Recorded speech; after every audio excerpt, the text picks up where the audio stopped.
Hello నేను శేషరావు. అంతర్జాతీయంగా మరోసారి గోల్డ్ రేటు పెరిగింది. ఔన్స్ బంగారం $4,000 దాటిపోయింది. ఇప్పుడు మార్కెట్లో $1,25,000 10 గ్రాముల తులం బంగారం ఉంది. ఇలాంటి పరిస్థితి ఏంటి? చాలామంది ఎక్కువ మంది ఏం చెప్తున్నారంటే రాబోయేటువంటి రోజుల్లో బంగారం తగ్గిద్ది అని చెప్పి ఎస్టిమేషన్ చేస్తున్నారు. రాబోయే రోజులు అంటే ఇప్పుడు సమీప భవిష్యత్తులోనా, లేదా 1 ఇయరా, 2 ఇయర్సా అని అంటే ప్రముఖ కంపెనీలు మోతీలాల్ ఓస్వా కానీ, లేదంటే జేపీ మోర్గాన్ కానీ, లేదంటే స్మిత్ గ్రిగ్ కానీ, వీళ్ళందరూ ఏం చెప్తున్నారంటే లాంగ్ టర్మ్లో తగ్గిద్ది, ఇప్పుడు తగ్గదని చెప్తున్నారు.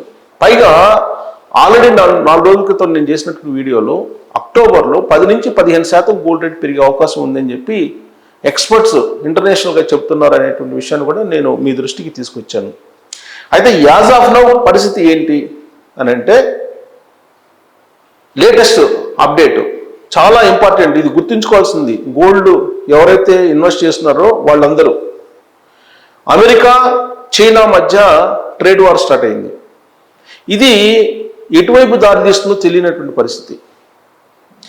100% దిగుమతి సుంకాలను పెంచారు అమెరికా చైనా మీద. ఇప్పటికే 30% ఉంది. ఆ 30 కాస్త మళ్ళీ 100 చేశారు. అంటే 130% చైనా ప్రొడక్ట్స్ మీద దిగుమతి సుంకాన్ని అమెరికా వేసింది. మరి చైనా కాముకుంటుందా? ఉండదు. విలువైనటువంటి మెటల్స్ ఏవైతే ఉంటాయో వాటిని ఎక్స్పోర్ట్ చేయకుండా ఆపేస్తుంది అమెరికాకి. దాంతో ఆ 2 దేశాల మధ్య ట్రేడ్ వార్ అనేది స్టార్ట్ అయింది. ఈ 2 ప్రపంచంలో ఉండేటువంటి ఒక పెద్ద ఆర్థిక వ్యవస్థలు. ఏ దేశాన్ని తక్కువగా చూడలేం. ఈ 2 దేశాల మధ్య జరుగుతున్నటువంటి ట్రేడ్ వారు ఖచ్చితంగా అంతర్జాతీయంగా మళ్ళీ అనిశ్చితిని పెంచేటువంటి అవకాశం ఉంది. ఇది అంతర్జాతీయ నిపుణులు చెప్తున్నటువంటి మాట.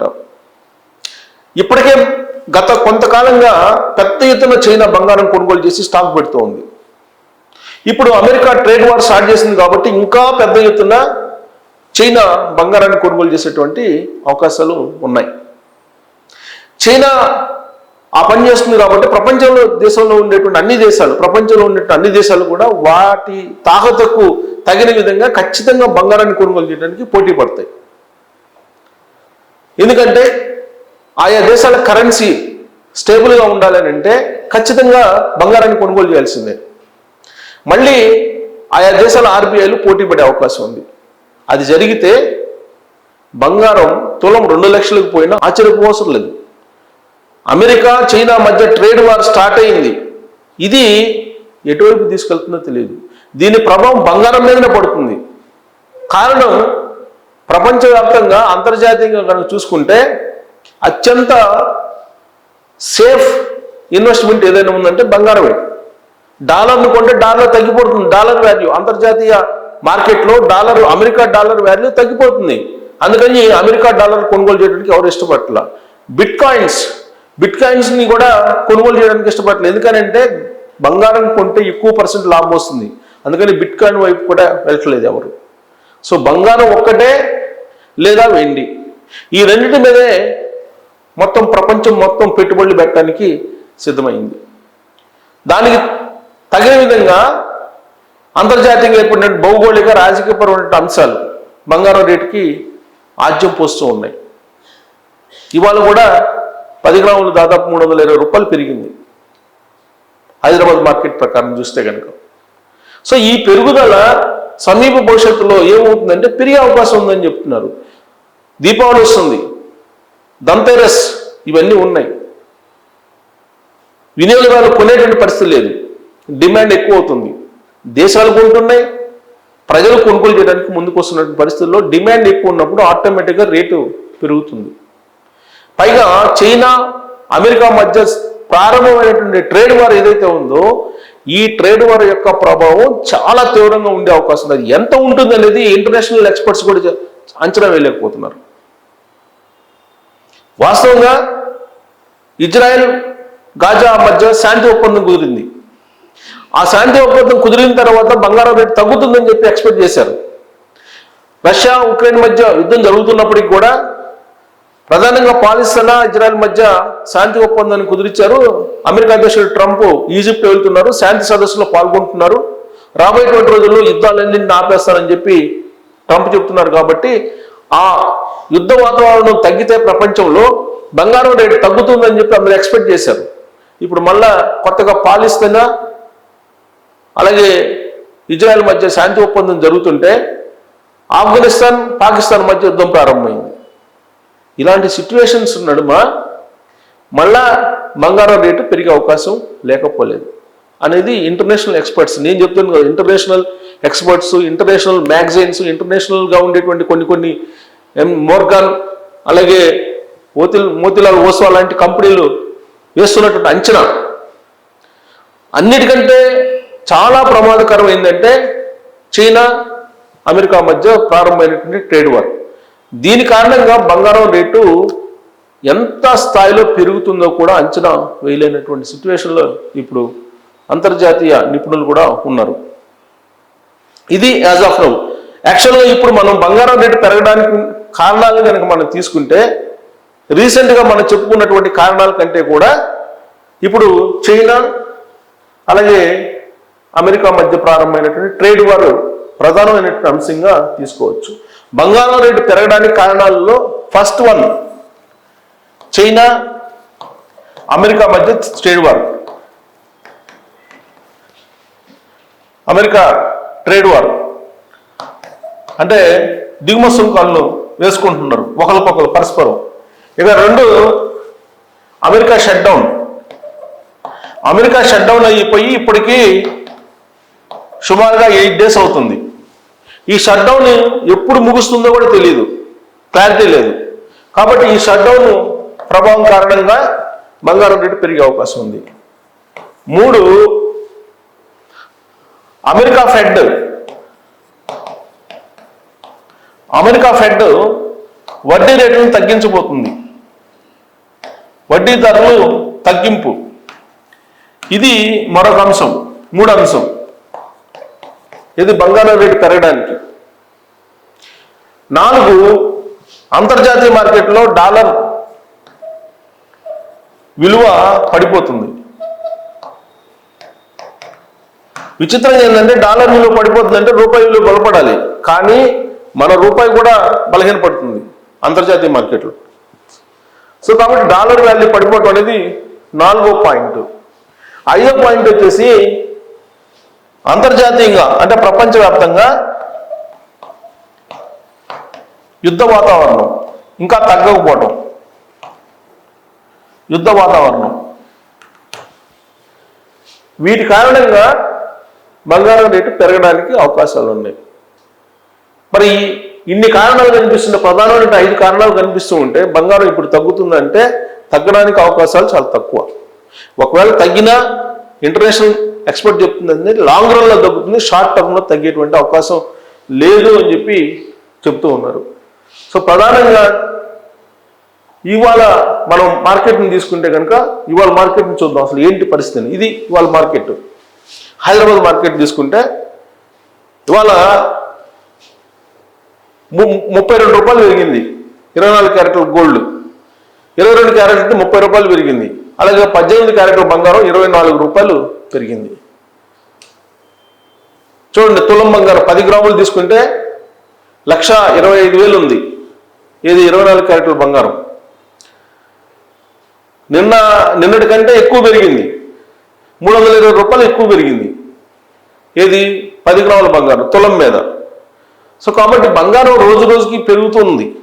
ఈ పెరుగుదల ఎక్కడ ఆగిపోతుంది అనేది మాత్రం ఎక్స్పెక్ట్ చేయలేకపోతున్నారు. ఖచ్చితంగా మాత్రం ఆగిపోతుంది.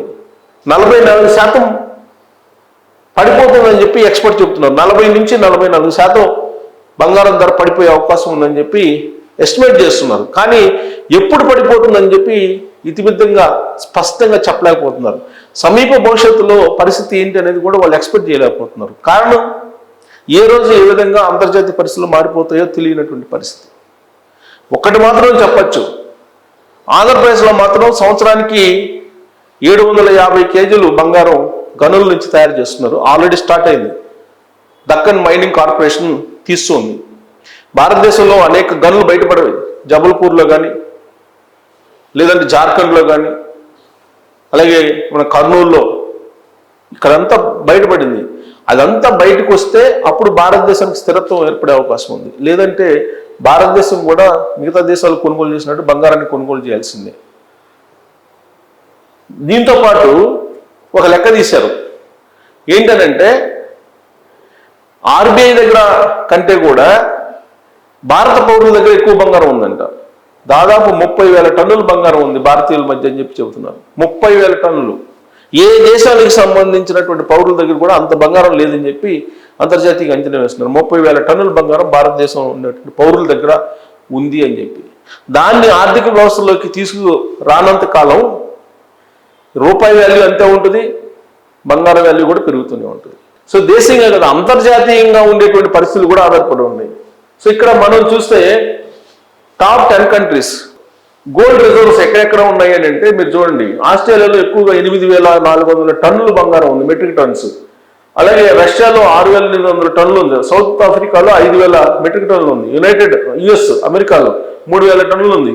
పెరు 2,900 టన్నులు ఉంది. ఇండోనేషియా 2,600 టన్నులు ఉంది. బ్రెజిల్ 2,400 టన్నులు ఉంది. కెనడా 2,300 టన్నులు ఉంది. చైనా 1,100 టన్నులు ఉంది. ఉజ్బెకిస్తాన్ 1,800 టన్నులు ఉంది. మన దగ్గర ఉంది ఎంత తెలుసా? 837 టన్నులు. సో కాబట్టి వాటితో పోల్చుకుంటే మన దగ్గర చాలా తక్కువ ఉంది. అందుకే మనం కొనుగోలు చేయకపోతే మనం వెనకబడిపోతాం. ఇక్కడ హిస్టారికల్గా మనం చూస్తే గోల్డ్ రేట్ కనుక చూస్తే ఇయర్ వైజ్ 1955లో గ్రామ్ వచ్చేసి 79 రూపాయలు ఉంది. 10 గ్రామ్స్ తులం బంగారం. ఇది తులం బంగారం వచ్చేసి 79 రూపాయలు ఉంది 1955లో. 60లో వచ్చేసి 111 రూపాయలు ఉంది. 70స్లో 184 రూపాయలు ఉంది. 80లో 1,330 రూపాయలు ఉంది. 90స్లో 3,200 ఉంది. 2000లో 4,400 ఉంది. 2005లో 7,000 ఉంది. 2010లో 18,500 ఉంది. 2015లో 26,343 రూపాయలు ఉంది. 2020లో 48,651 రూపాయలు ఉంది. 2022కి వచ్చేటప్పటికి అంటే నరేంద్ర మోడీ హయాం ఇక్కడి నుంచి ప్రారంభమైంది. 2015 నుంచి ఇక్కడి నుంచి బంగారం రేటు తీసుకుంటే మీరు చూడండి, ఒక్క సంవత్సరం 20 కల్లా డబుల్ అయింది. 22కి 52,670 రూపాయలు అయింది. 23కి వచ్చేసి 65,330 రూపాయలు అయింది. ఇక 24కి వచ్చేసి 77,911 రూపాయలు ఉంది. 25 యాజ్ ఆఫ్ నౌ అది 1,23,000 రూపాయల 196 అనేది అది మొన్నటి మార్కెట్. ఇవాళ 1,25,000 చిల్లర ఉంది బంగారం రేటు. సో 2026కి ఎంత అవుతుంది అని చెప్పి మీరు సరాసరి లెక్కేసుకోండి. గ్రోత్ ఇక్కడ నుంచి 2015 నుంచి గ్రోత్ చేసుకుంటూ వస్తే ఈ ఒక్క సంవత్సరమే గత ఏడాదితో పోల్చుకుంటే 40%, 35 నుంచి 40% పెరిగింది గత ఏడాదితో పోల్చుకుంటే. ఇప్పుడు నాకు 77,000 పోయిన సంవత్సరం. ఇక్కడ చూడండి ఆల్మోస్ట్ 35% పెరిగింది. ఇప్పుడు ఇంకా పెరుగుతూ ఉంది. ఇంకా అంటే గత ఏడాదితో పోల్చుకుని 40% అంటే రాబోయేటువంటి రోజుల్లో ఇంకెంత అవుతుంది? 2 లక్షలు దాటిపోయే అవకాశం ఉంది 2026కి ఇదే గ్రోత్ కనుక కొనసాగితే.